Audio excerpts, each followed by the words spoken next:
The Understanding of Sister Sara. By Lucy Maud Montgomery. June 1st. I began this journal last New Year's, wrote 2 entries in it and then forgot all about it.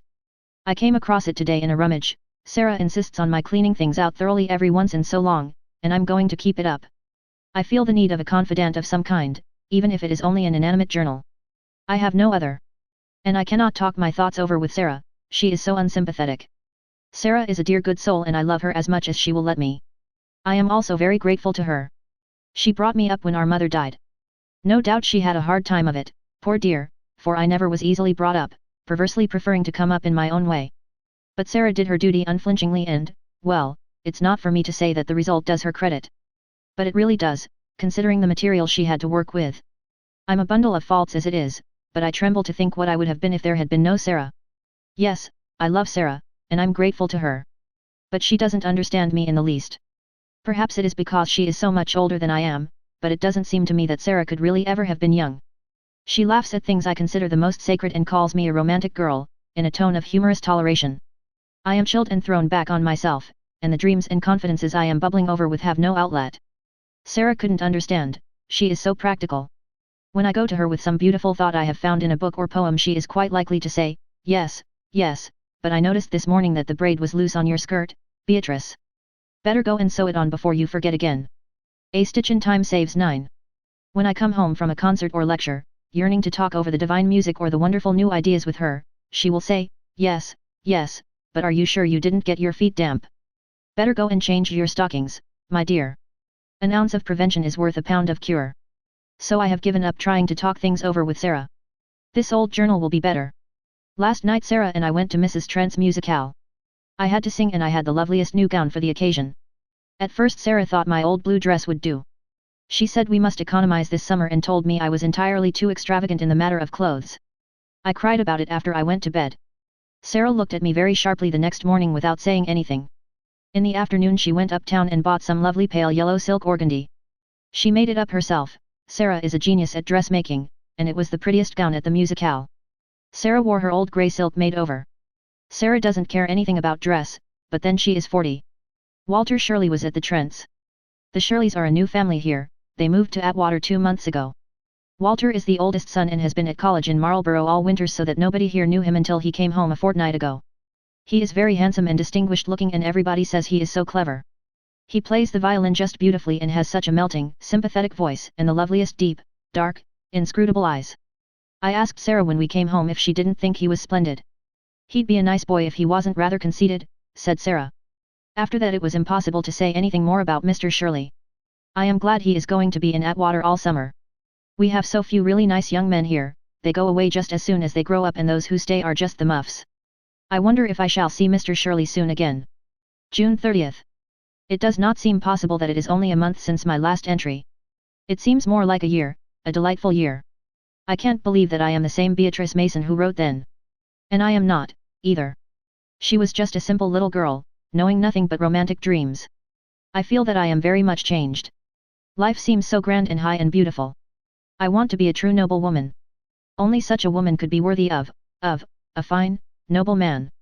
But when I tried to say something like this to Sara she replied calmly. My dear child, the average woman is quite good enough for the average man. If she can cook his meals decently and keep his buttons sewed on and doesn't nag him he will think that life is a pretty comfortable affair. And that reminds me, I saw holes in your black lace stockings yesterday.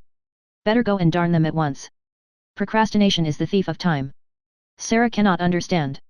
Blanche Lawrence was married yesterday to Ted Martin.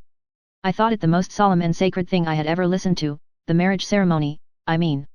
I had never thought much about it before. I don't see how Blanche could care anything for Ted, he is so stout and dumpy, with shallow blue eyes and a little pale mustache. I must say I do not like fair men.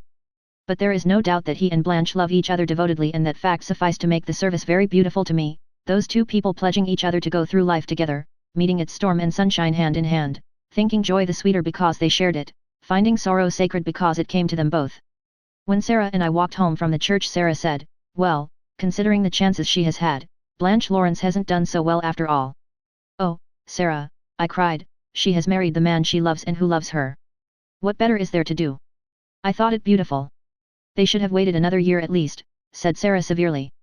Ted Martin has only been practicing law for a year, and he had nothing to begin with. He can't have made enough in 1 year in Atwater to justify him in setting up housekeeping. I think a man ought to be ashamed of himself to take a girl from a good home to an uncertainty like that. Not if she loved him and was willing to share the uncertainty, I said softly. Love won't pay the butcher's bill, said Sara with a sniff, and landlords have an unfeeling preference for money over affection. Besides, Blanche is a mere child, far too young to be burdened with the responsibilities of life. Blanche is 20, 2 years older than I am.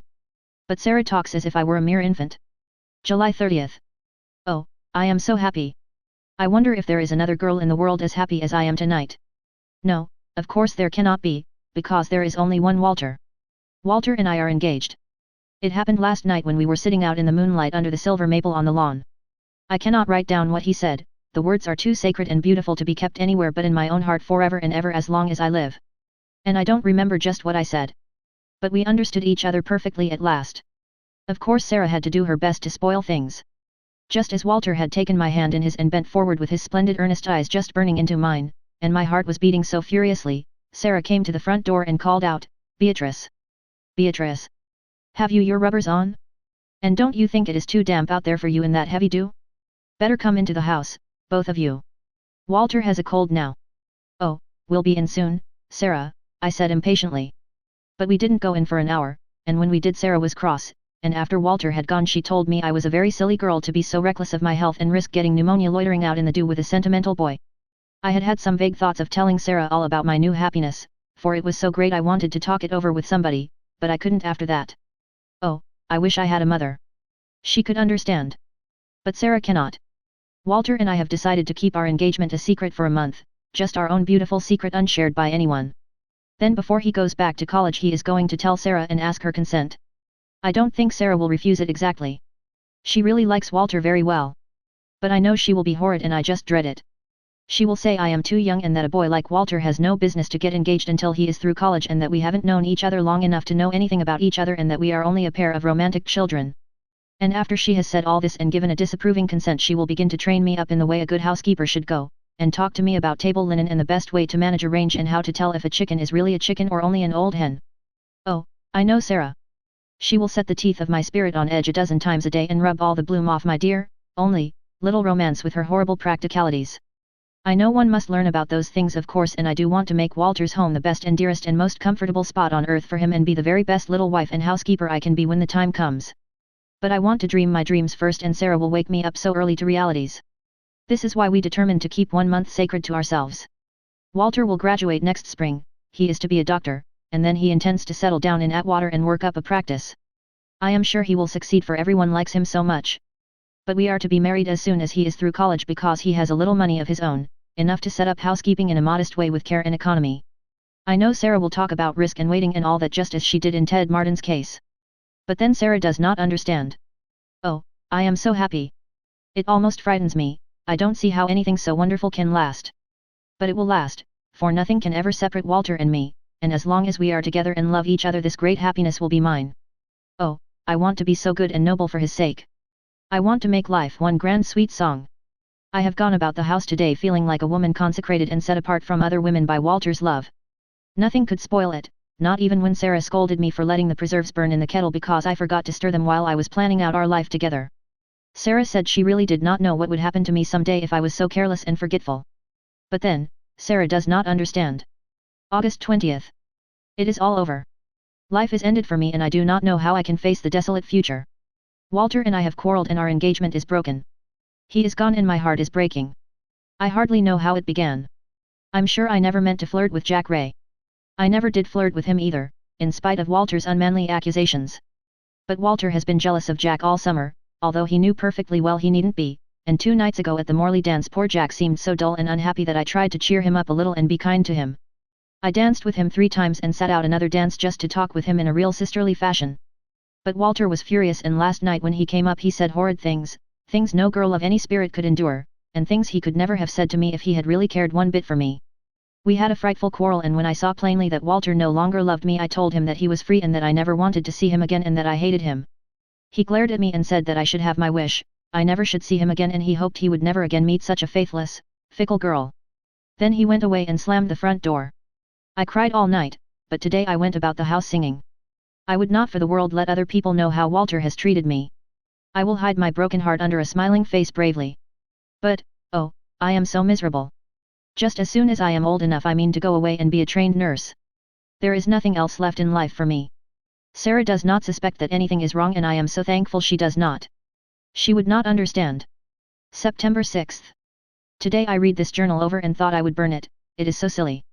But on second thought I concluded to keep it as a reminder of how blind and selfish I was and how good Sara is.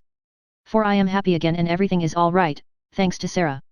The very day after our quarrel Walter left Atwater. He did not have to return to college for 3 weeks, but he went to visit some friends down in Charlottesville and I heard, Molly Roach told me, Molly Roach was always wild about Walter herself, that he was not coming back again, but would go right on to Marlborough from Charlottesville. I smiled squarely at Molly as if I didn't care a particle, but I can't describe how I felt. I knew then that I had really been hoping that something would happen in 3 weeks to make our quarrel up. In a small place like Atwater people in the same set can't help meeting. But Walter had gone and I should never see him again, and what was worse I knew he didn't care or he wouldn't have gone. I bore it in silence for 3 weeks, but I will shudder to the end of my life when I remember those 3 weeks. Night before last Sara came up to my room where I was lying on my bed with my face in the pillow. I wasn't crying, I couldn't cry.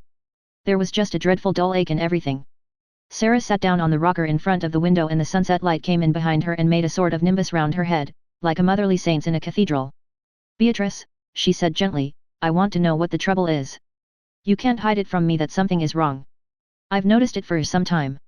You don't eat anything and you cry all night. Oh, yes, I know you do. What is it, dear? Oh, Sara. I just gave a little cry, slipped from the bed to the floor, laid my head in her lap, and told her everything. It was such a relief, and such a relief to feel those good motherly arms around me and to realize that here was a love that would never fail me no matter what I did or how foolish I was. Sara heard me out and then she said, without a word of reproach or contempt, it will all come out right yet, dear. Write to Walter and tell him you are sorry. Sara, I never could. He doesn't love me any longer, he said he hoped he'd never see me again. Didn't you say the same to him, child? He meant it as little as you did. Don't let your foolish pride keep you miserable. If Walter won't come back to me without my asking him he'll never come, Sara, I said stubbornly. Sara didn't scold or coax any more. She patted my head and kissed me and made me bathe my face and go to bed. Then she tucked me in just as she used to do when I was a little girl. Now, don't cry, dear, she said, it will come right yet. Somehow, I began to hope it would when Sara thought so, and anyhow it was such a comfort to have talked it all over with her. I slept better than I had for a long time, and it was 7 o'clock yesterday morning when I woke to find that it was a dull grey day outside and that Sara was standing by my bed with her hat and jacket on. I'm going down to Junction Falls on the 7:30 train to see Mr. Conway about coming to fix the back kitchen floor, she said, and I have some other business that may keep me for some time, so don't be anxious if I'm not back till late. Give the bread a good kneading in an hour's time and be careful not to bake it too much. That was a dismal day. It began to rain soon after Sara left and it just poured. I never saw a soul all day except the milkman, and I was really frantic by night. I never was so glad of anything as when I heard Sara's step on the veranda. I flew to the front door to let her in, and there was Walter all dripping wet, and his arms were about me and I was crying on the shoulder of his mackintosh. I only guessed then what I knew later on. Sara had heard from Mrs. Shirley that Walter was going to Marlborough that day without coming back to Atwater. Sara knew that he must change trains at Junction Falls and she went there to meet him. She didn't know what train he would come on so she went to meet the earliest and had to wait till the last, hanging around the dirty little station at the falls all day while it poured rain, and she hadn't a thing to eat except some fancy biscuits she had bought on the train. But Walter came at last on the 7:50 train and there was Sara to pounce on him. He told me afterwards that no angel could have been so beautiful a vision to him as Sara was, standing there on the wet platform with her tweed skirt held up and a streaming umbrella over her head, telling him he must come back to Atwater because Beatrice wanted him to. But just at the moment of his coming I didn't care how he had come or who had brought him. I just realized that he was there and that was enough. Sara came in behind him. Walter's wet arms were about me and I was standing there with my thin slippered feet in a little pool of water that dripped from his umbrella.